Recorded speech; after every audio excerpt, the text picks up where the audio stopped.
मैंने जब भी आप लोगों के लिए जियोपॉलिटिक्स के टॉपिक्स को कवर किया है उस समय हमेशा एक बात बताई है कि जियोपॉलिटिक्स के अंदर इंटरनेशनल लेवल पर कोई भी बात हमेशा के लिए यूनिवर्सल ट्रुथ के तौर पर साबित नहीं हो सकती है।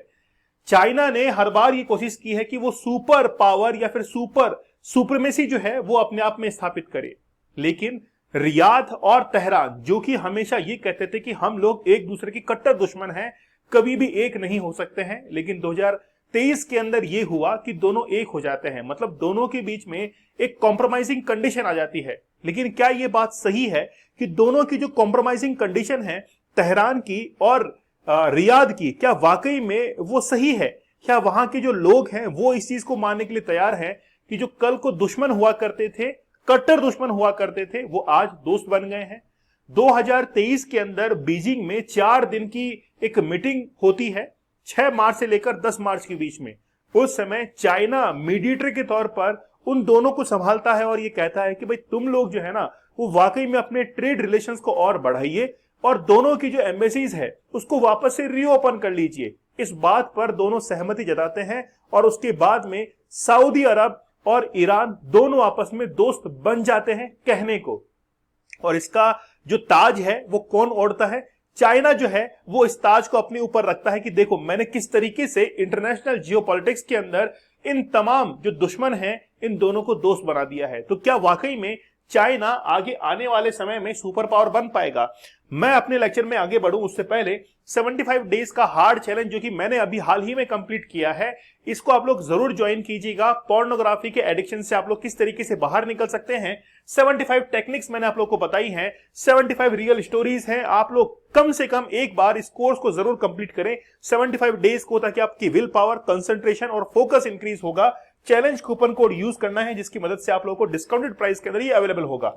चलिए हम लोग अपने लेक्चर में आगे बढ़ते हैं कुछ क्वेश्चंस के साथ में। पहला क्वेश्चन तो यही है कि क्या वाकई में why China is not a super power? China super power क्यों नहीं है? पहला क्वेश्चन तो यही है। मतलब ये बात तो तय हो चुकी है कि चाइना सुपर पावर नहीं है, लेकिन ऐसी कौन कौन सी डेफिनेशंस हैं जिसके बेस पर हम लोग ये देखेंगे कि चाइना सुपर पावर क्यों नहीं है। सबसे पहले 1944 के अंदर एक डेफिनेशन दी गई थी विलियम टी.आर. फोक्स के द्वारा। उन्होंने अपनी किताब के अंदर द सुपर पावर्स में बताया था कि आखिरकार सुपर पावर होती क्या है। आज देखिए, अगर हम लोग बात करते हैं यूएसए के बारे में कि यूएसए पूरे विश्व के अंदर सुपर पावर है, तो वो है क्यों? In terms of games, in terms of economy, in terms of Nobel prizes, in terms of big companies. बड़े बड़े कंपनी के सीईओज, बड़ी बड़ी कंपनियां जो है वो अमेरिका ने एस्टैब्लिश की है। यहां तक कि इंटरनेशनल लेवल पर कई सारे मुद्दे जो है वो सुलझाए हैं अमेरिका ने। इसीलिए आज पूरे विश्व के अंदर वो सुपर पावर बना हुआ है। अच्छा, पहले मैं आप लोग को थोड़ा सा बैक में लेके चलता हूं। हुआ क्या था कि जब शुरुआत में, कि फर्स्ट वर्ल्ड वॉर था और सेकेंड वर्ल्ड वॉर, इस समय बहुत सारे कंट्री जो थे वो अपनी सुप्रीमेसी वहां पर बनाने के लिए लगे हुए थे। लेकिन जैसे ही 1945 के बाद में कोल्ड वॉर होता है तो पूरा विश्व जो है वो बाइपोलर कन्वर्ट होता है। एक तरफ रशिया था यानी कि यूएसएसआर था और दूसरी तरफ यूएसएसआर। तो दोनों जो है वो बाइपोलर के तौर पर अपनी आप की सुप्रीमेसी निर्धारित करना चाहते थे। लेकिन 1990s के अंदर जैसे ही यूएसएसआर का विघटन होता है उसके बाद में ही ये पूरा का पूरा वर्ल्ड जो है वो यूनिपोलर के अंदर कन्वर्ट होता है। एक ध्रुवीय राष्ट्र और उसका सरताज होता है कौन? अमेरिका। मतलब कैपिटलिस्ट जितनी भी कंट्री थी, पूंजीवादी जो देश थे, वो किसके पक्ष में जाते हैं? अमेरिका के पक्ष में। लेकिन जो साम्यवादी देश थे वो रशिया के पक्ष में रहते तो हैं, लेकिन उनको इतनी मजबूती नहीं मिल पाती है। और तब से लेकर यूनिपोलर जो है वो विश्व बनता हुआ चला आता है। लेकिन वर्तमान में हम लोग ये कहते हैं कि कोई भी जो है वो सरताज नहीं है, कोई पोलर नहीं है। तो मल्टीपोलर वर्तमान के अंदर ये चल रहा है। लेकिन क्या इस मल्टीपोलर वर्ल्ड के अंदर चाइना अपनी सुप्रीमेसी निर्धारित कर पाएगा? तो यहां पर ये जो बुक के राइटर हैं जिन्होंने 1944 के अंदर सबसे पहले इस वर्ड को यूज किया था, उन्होंने इस चीज को डिनाई कर दिया कि China, if one goes by fox original definition, अगर डेफिनेशन के अगर अकॉर्डिंग देखें हम लोग, तो China is not a super power. उन्होंने ही एक इस चीज को डिनाई कर दिया कि चाइना जो है वो सुपर पावर नहीं है। तो बाइपोलर जो कंट्रीज अब तक चली हुई आ रही थी, बाइपोलर से यूनिपोलर के अंदर कन्वर्ट हुआ, फिर मल्टीपोलर के अंदर कन्वर्ट हुआ, और अब जो है एट प्रेजेंट अभी कोई भी जो है वो विश्व के अंदर सरताज नहीं है। यूएसए बनने की कोशिश कर रहा है, लेकिन अफगानिस्तान से उसने विड्रॉ किया। अभी आप देखिए कि ये जो कॉन्फ्लिक्ट चल रहा है इजराइल और गाजा का, इसमें देखिए चाइना, यूएसए जो है वो अपनी बात को मनवा नहीं पा रहा है। वो चाहता है कि इजराइल जो है वो इस वॉर को रोके, लेकिन फिर भी इजराइल जो है वो पीछे हटने को तैयार नहीं है। तो अभी यूएसए की जो सुप्रीमेसी है वो भी निर्धारित नहीं हो रही है। फिर देखिए, अगर मान लीजिए कि एक बार के तौर पर हम लोग माने कि चाइना जो है वो वर्ल्ड लीडर बनता है, तो what happen when China leads the world? अगर चाइना वाकई में लीड करता है तो पूरे जियोपॉलिटिक्स के अंदर क्या चेंजेस आ सकते हैं? तो सबसे बड़ा चेंज तो यही होगा कि यूएसए की जो इकोनॉमी है वो कहीं ना कहीं बैकलैश पर जाएगी और चाइना की जो इकोनॉमी है वो आगे बढ़ जाएगी।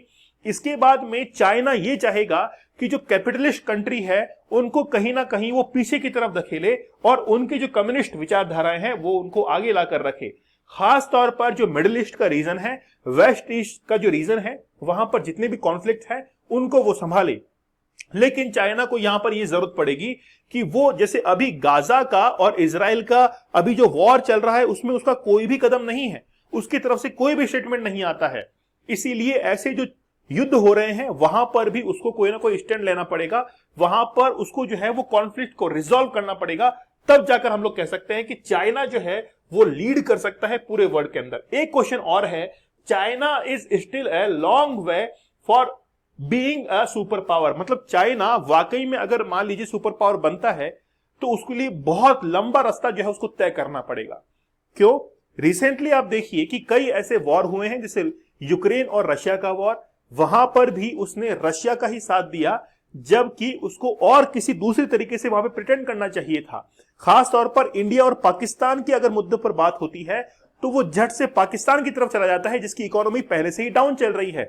मतलब ये कहा जाता है कि जो शूडो पर्सनैलिटीज जो होती हैं वो हमेशा ये प्रिटेंड करते हैं कि मेरे पास में कितनी पावर है, लेकिन एक्चुअल में उनके पास में पावर होती नहीं है। वैसा ही चाइना जो है वो प्रिटेंड करता है कि देखिए मेरे पास में कितनी पावर है, लेकिन एक्चुअल में अगर देखें ऑन ग्राउंड अगर हम लोग बात करें तो कंपेयर टू यूएसए उसके पास में बहुत कम जो है वो पावर है। हाँ, वो बात अलग है कि एशिया के अंदर वो डोमिनेट करता है, लेकिन अभी उसको बहुत लंबा रास्ता जो है वो तय करना पड़ेगा। अब हम लोग आते हैं ईरान और सऊदी अरब की डील के ऊपर। मैंने आप लोग को बताया कि 4 दिन तक बीजिंग के अंदर ये डील चलती है, उसके तहत सऊदी और साथ में ही ईरान जो है वो दोनों एक दूसरे की एम्बेसीज को रिज्यूम करते हैं और ये कहते हैं कि हम लोग धीरे धीरे जो है वो ट्रेड को आगे बढ़ाएंगे, एम्बेसीज को रीओपन करेंगे और दोनों देशों के रिश्ते जो है वो और हद तक हम लोग क्या करेंगे और सुधारेंगे। और ये बेसिकली कहां पर होता है? बीजिंग के अंदर। तो चाइना जो है वो इसके अंदर मीडिएटर के तौर पर रोल निभाता है और इस चीज को दिखाना चाहता है कि मैं भी इंटरनेशनली किसी मुद्दे को सुलझा सकता हूं। कोशिश बहुत अच्छी हुई थी, लेकिन केवल जो वर्ल्ड लीडर्स थे उनकी मुलाकात हुई, लेकिन उनके अंदर जो रहने वाले देशवासी हैं उनके बीच में कहीं भी जो है वो कॉन्फ्लिक्ट खत्म नहीं हुआ है, वो आज भी जारी है। आप देखिए कि चाइना की अगर हम लोग बात करें, अगर वो वर्ल्ड लीडर बनना चाहता है तो फिर वो गाजा और इजराइल के युद्ध के बीच में कहां पर है? Between Saudi Arabia and Iran March 2023 के अंदर एक बेसिकली फ्रेमवर्क जो है वो पास किया गया था। सभी लोगों को लग रहा था कि दोनों दोस्त बन चुके हैं, लेकिन वाकई में ऐसा है नहीं है। चाइना अपनी सुप्रीमेसी दिखाना तो चाहता है, लेकिन मैंने पहले ही कहा था कि स्यूडो पर्सनैलिटी जो होते हैं वो दिखाते तो हैं कि देखिए हम में कितनी पावर है, लेकिन पावर होती नहीं है। चाइना ने इस समझौता जो था वो यानी कि जियोपॉलिटिक्स के अंदर अपने आप को बहुत अच्छे साबित करने की कोशिश तो की, लेकिन अब जाकर उसको लग रहा है कि कहीं ना कहीं जो है ये कॉन्फ्लिक्ट उनका अभी तक भी रिजॉल्व नहीं हुआ है।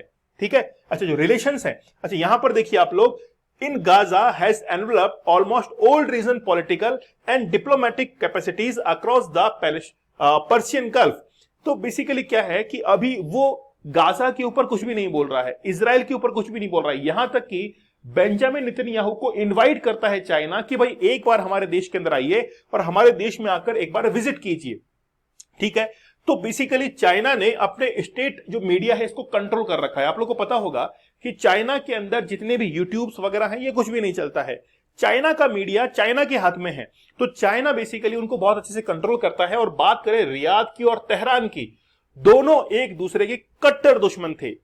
जिनपिंग ने ये कोशिश भले ही की कि हम दोनों को एक साथ मिला देंगे, लेकिन ऐसा जो है वो पॉसिबल नहीं हो पाया। यानी कि हम लोग कहते हैं कि कंडीशनल जो लव होता है वो ज्यादा दिन तक टिक नहीं पाता है। आप देखिए कि कुछ शर्तें जो होती हैं प्यार के अंदर, वो शर्तें कहीं ना कहीं आगे जाकर वो नुकसान ही पहुंचाती है। तो रियाद और तेहरान के बीच में जो कंडीशनल लव हुआ है वो कहीं ना कहीं आगे जाकर जो है वो चाइना को नुकसान पहुंचाएगा। अच्छा, चाइना क्या चाहता है कि इसका जो BRI प्रोजेक्ट है, बेल्ट एंड रोड इनिशिएटिव, जिसको 2013 के अंदर शुरू किया था, उसके तहत जितने भी ज्वाइनिंग करने वाले कंट्रीज हैं उसके बीच में वो मीडिएटर के तौर पर रोल निभाना चाहता है। यहां पर देखिए आप लोग, चाइना ने हाल ही के अंदर एक प्लान किया था, plan to set up a new China back international mediation organization. Basically China चाहता है कि हम लोग एक ऐसी ऑर्गेनाइजेशन को एस्टेब्लिश करें जो कि दो देशों के बीच में जो विरोध हो रहे हैं इनको क्या करे, रिजॉल्व करे। तो हेडक्वार्टर्स इन हांगकांग, इसका हेडक्वार्टर इन्होंने हांगकांग के अंदर रखा। According to reports, Algeria, Belarus, Cambodia, Djibouti, Indonesia, Laos, Pakistan, Serbia, Sudan, ये तमाम देश जो है इनके लिए चाहता है कि कहीं ना कहीं मीडिएटर के तौर पर ये हमेशा जब भी कोई विवाद में उलझते हैं तो ये जो है चाइना वो हमेशा मीडिएटर के तौर पर रोल निभाए। अगर हम लोग बात करें एक्सपेंसिव इकोनॉमिक कॉरिडोर, जैसे हम लोग बात करते हैं कि म्यांमार से बे ऑफ बंगाल के अंदर एक इकोनॉमिक कॉरिडोर आ रहा है, ठीक है, उसको ज्वाइनिंग करने वाले जो कंट्रीज हैं जैसे म्यांमार है, कल को म्यांमार के बीच में अगर कोई कॉन्फ्लिक्ट होता है तो चाइना उसको हैंडल करे। बात करें बेल्ट एंड रोड इनिशिएटिव की, इसको जो ज्वाइन करने वाले कंट्रीज हैं खासतौर पर West Asian countries, South Asian countries, अगर मान लीजिए कल को कोई भी कॉन्फ्लिक्ट होता है तो कहीं ना कहीं चाइना ये चाहता है कि उस कॉन्फ्लिक्ट को ये हैंडल करे, मतलब अपने आप को सुपर पावर जो है वो दिखाना चाहता है। Israel being heavily reliant on the USA, अब इजराइल क्या करता है, यूएसए के ऊपर बिलीव तो करता है। अच्छा, यूएसए जो है वो कहीं ना कहीं इजराइल को सपोर्ट इसलिए करता है क्योंकि यूएस की जो इकोनॉमी है वो टिकी हुई है यहूदी जो बिजनेसमैन है, कहां पर, यूएस के अंदर। बड़े बड़े जो कंपनीज के सीईओ हैं वो यूएसए के अंदर इजरायली हैं, इसलिए यूएसए को ये पता है कि इजरायली अगर वहां से निकल जाएंगे यूएसए से तो उसकी इकोनॉमी जो है वो डाउन हो सकती है, इसीलिए यूएसए जो है वो सपोर्ट करता है किसको, इजराइल को। अच्छा, लेकिन फिर भी इसके बाद में चाइना के जो हेड है शी जिनपिंग, उन्होंने प्राइम मिनिस्टर बेंजामिन नेतन्याहू को इनवाइट किया कि भाई एक बार हमारे देश में आकर विजिट तो करो। मतलब चाइना कहीं ना कहीं इजराइल को भी अपनी तरफ लेना चाहता है। तो हम लोग ये कह सकते हैं कि वेस्टर्न जो एशियन रीजन है, वेस्ट एशिया का जो रीजन है, वहां पर भी अपनी कंट्रोल जो है वो जमाना चाहता है चाइना। लेकिन देखते हैं कि कितना कामयाब होता है। पहले ही जो है मैंने क्लियर कर दिया था, चाइना इस दौड़ के अंदर बहुत पीछे है, बहुत लंबा समय उसको लगने वाला है अगर वो सुपर पावर बनना चाहता है। वैसे तो सुपर पावर है नहीं, क्योंकि सुपर पावर बनने के लिए आपकी करेंसी, आपका डिफेंस, आपका स्पोर्ट्स, हर तरह से जो है आप लोग वेल फर्निश होने चाहिए, तब जाकर आप लोग सुपर पावर जो है वो कहलाएंगे। तो बेसिकली यही कंक्लूजन है कि चाइना अभी सुपर पावर बनने की दौड़ के अंदर बहुत पीछे है, उसको बहुत मेहनत जो है वो करनी पड़ेगी। आप लोग सुनने के लिए बड़े बेताब होंगे कि सर ये बताइए भारत कहां पर है।